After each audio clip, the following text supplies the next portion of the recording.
नाही की तिच्याकडे सायकिक पॉवर्स आहेत, म्हणजे तिला नेगेटिव्ह एनर्जी दिसते किंवा नेगेटिव्ह एनर्जी आजूबाजूला असेल तर फील होते ती जसं तिने घराच्या आत पाऊल टाकलं तिला खूप अशी नेगेटिव्ह वाईब आली. 1-1:30च्या सुमारास तिला रात्री असा एखाद्या मुलीचा हसण्याचा आवाज यायला लागला.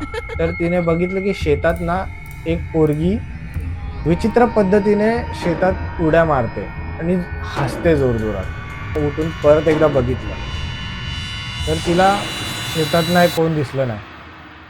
पण जेव्हा तिने तिच्या शेजारच्या घराच्या छतावर बघितलं तेव्हा तिची पोरगी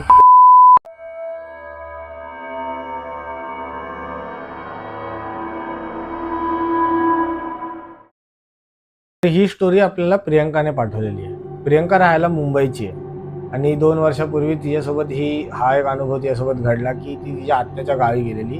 तेव्हा तिच्यासोबत जरा हा भूताचा किस्सा तिच्यासोबत घडला, जो तिने आपल्यासोबत शेअर केला आहे. तर घडलं असं की प्रियंकाचं म्हणणं आहे की तिच्याकडे सायकिक पॉवर्स आहेत, म्हणजे तिला नेगेटिव्ह एनर्जी दिसते किंवा नेगेटिव्ह एनर्जी आजूबाजूला असेल तर फील होते, तिला जाणवते नेगेटिव्ह एनर्जी. तर तिचं म्हणणं असं आहे की तिकडेही असं काहीतरी होतं जे तिला फील झालं, तिकडे दिसलं तिला ॲक्च्युली. तर तोच हा आजचा आपला स्टोरीचा पार्ट आहे. तर असं आहे की ती तिच्या आत्याच्या गावी गेलेली आणि तिकडे आत्याच्या घरी आत्या आणि तिच्या 2 मुली अशा त्या तिघी जणी राहायच्या. आणि आत्याच्या हसबंड 3-4 वर्षापूर्वी एक्सपायर झाले होते. आणि तिचं म्हणणं असं होतं की जसं हिने घराच्या आत पाऊल टाकलं तिच्या आत्याच्या, तर हिला खूप अशी नेगेटिव्ह वाईब आली. खूप असं तिला असं तिकडून निघून जावंसं वाटत होतं, इतकं तिला नेगेटिव्ह वाटत होतं. पण आता खूप वर्षांनी ती त्यांच्या घरी गेलेली म्हटल्यानंतर तिला असं लगेच निघता नाही आलं. तर तिला सतत ते जाणवत होतं की इथे काहीतरी वाईट किंवा विचित्र असं काहीतरी घडलेलं आहे. आणि मस्त मोठा बंगला होता, अंगण होतं, अंगणाला लागून शेत वगैरे होती, शेजारी वगैरे वस्ती होती लोकांची. पण तिला तिकडे खूप त्या एरियामध्ये खूप वाईट असं फील व्हायला लागलेलं, नेगेटिव्हिटी खूप तिला जाणवत होती तिकडे. तर घडलं असं की अख्खा दिवस खेळले, गप्पा मारल्या. ही कॉलेजला जाणारीच मुली आणि तिच्या आत्याच्या मुली पण हिच्याच वयाच्या आहेत. तर अख्खा दिवस खेळले, गप्पा मारले, जेवले आणि रात्री हे लोकं झोपायला गेले. आणि गावाला कसं लोकं रात्री लवकर जेवण करतात आणि लवकर झोपतात. तर हे लोकांनी पण लवकर जेवण केलं आणि हे लोकं झोपायला गेले. 10-10:30च्या सुमारास हे लोकं झोपायला गेले. आणि प्रियंकाला रात्री उशिरापर्यंत जागायची सवय, म्हणून तिला काय रात्री झोप येत नव्हती. म्हणून ती आपली हे लोकं झोपलेत बाकीचे आणि हिने आपले डोळे मिटून पडून राहिली. झोप लागली तर लागेल. आणि हिला मुंबईला ती अशीच रात्रभर जागी राहते 1-2 वाजेपर्यंत. तिकडे पण ती अशीच जागी होती, फक्त डोळे मिटून पडली होती. तर 1-1:30च्या सुमारास तिला रात्री असा एखाद्या मुलीचा हसण्याचा आवाज यायला लागला आणि कंटिन्यूअस हसायचा आवाज यायला लागला तिला. आणि तिकडे एका खोलीत हे चौघ जण झोपले होते, आत्या, तिच्या 2 मुली आणि ही. आणि तिकडे खिडक्या त्यांच्या अशा मोठ्यावाल्या खिडक्या होत्या आणि त्यातून त्यांचं अंगण आणि आजूबाजूचा शेत दिसायचं. तर हिला असा सारखा हसण्याचा आवाज यायला लागला आणि हिला ते नेगेटिव्हिटी जाणवायला लागली की काहीतरी नेगेटिव्ह आहे, नाही काहीतरी असं विचित्र फील व्हायला लागलं तिला. तर मग तिने काय केलं, उठून बघितलं की कोण रात्रीचं इथं कोण आलंय का वगैरे अंगणात वगैरे बघायला ती उठली. तर तिने बघितलं की शेतात ना एक पोरगी तिच्याच वयाची, म्हणजे एक 18-21-20 वर्षाची पोरगी विचित्र पद्धतीने शेतात उड्या मारते आणि हसते जोरजोरात. आणि ती अशी उड्या मारत अशी फिरते शेतात आणि हसते जोरजोरात. आणि तिने केस वगैरे मोकळे सोडले त्या पोरीने.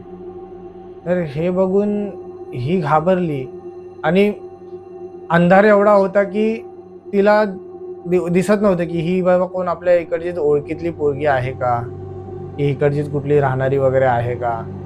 पण अंधार इतका होता की तिला ते दिसलंच नाही की ती कोण आहे. आणि ती नुसती उड्या मारते इकडून तिकडे आणि जोरजोरात हसते. विचित्र पद्धतीत हसत होती ती आणि इकडे तिकडे उड्या मारत मारत फिरत बसली अख्ख्या शेतात. तर ही घाबरली की एवढ्या रात्री एक पोरगी असं का? म्हणून तिने तिच्या बाजूला तिची जी आत्याची मुलगी झोपलेली बहीण तिला उठवलं आणि तिला म्हटले की ते बघ तिथे शेतात ना कोणतरी आहे, ते इकडून दिसतंय मला. आणि हिची बहीण झोपेत होती आणि तिने उठला आणि तिने बघितलं तर तिकडे कोणच नाही बोलून हिला बोलले असेल, अरे काय तू उगाच झोप मोड करतेस माझी, कोण नाही तिकडे, झोप गप्प, वाजले बघ किती. हे असं बोलून तिने सांगितलं झोपायला. आता ह्या दोघी झोपल्या आणि हे झोपल्या तर तिच्या आता डोक्यात तेच चालूच राहायला लागलं की ती कोण होती, काय होती. तिला परत काय आणि आवाज वगैरे बंद झाला तेव्हा. आपण हिच्या डोक्यात ते विचार सतत चालू राहायला लागले की कोण होती, कुठे गेली ती. आता तर तिकडे ती अशी अशी फिरत होती आणि एवढ्या रात्रीची कोण पोरगी अशी फिरेल. केस वगैरे सोडून विचित्र पद्धतीने हसते आणि हे सगळं करते. राऊंड तिने उठून परत एकदा बघितलं तर तिला शेतात नाही कोण दिसलं नाही. पण जेव्हा तिने तिच्या शेजारच्या घराच्या छतावर बघितलं तेव्हा तिची पोरगी तिकडे उभी होती त्या छतावरती. पण आता ही शेताकडे बघते पण ती पोरगी हिला बघते इकडून उभी राहून. आणि जसं आता आपल्याला कोण बघत असेल तर ते आपल्याला जाणवतं की आपल्याला कोणतरी बघतंय.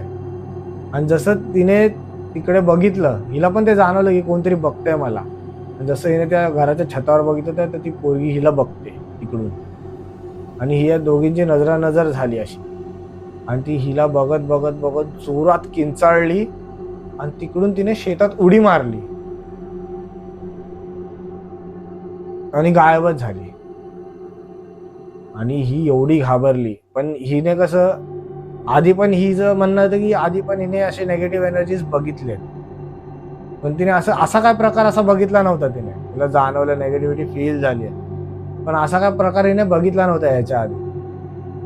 आणि तिला कळालं हे काहीतरी विचित्र गोष्ट आहे, ह्याच्यावरती आपण जास्त हे नाही केलं पाहिजे, छेडलं नाही पाहिजे ह्या गोष्टीला. तर ती तोंडावरती घेऊन ब्लँकेट गप्प डोळे मिटून झोपून गेली आणि तिला कशी झोप लागून गेली तिला. तर सकाळी उठून तिने सांगितलं घरातल्यांना की असं असं झालंय, मला रात्री अशी अशी एक पोरगी दिसली, शेतात दिसली. आधी मी हिला उठवून पण दाखवलं तर तेव्हा ती दिसली नाही, पण नंतरला परत मी बघितलं तर ती त्या शेजाऱ्यांच्या घराच्या छतावरती उभी होती आणि तिने तिथून उडी मारली शेतात. तर तिच्या घरातले बोलले इथे काय असलं हाय नाही, तू उगाच काय ते तुझा भ्रम असेल, तो आम्ही पण इथे राहतो, आम्हाला कधी काय असं जाणवलेलं नाही. पण तिच्या डोक्यात ते चालूच होतं, पण रात्री ती पोरगी कोण होती, तिने असं का केलं, हे चालू होतं. आणि त्याच्यानंतर तिला काय दिसलं नाही का काय जाणवलं नाही. मग 1 आठवड्यानंतर ती मुंबईला तिच्या घरी परत आली.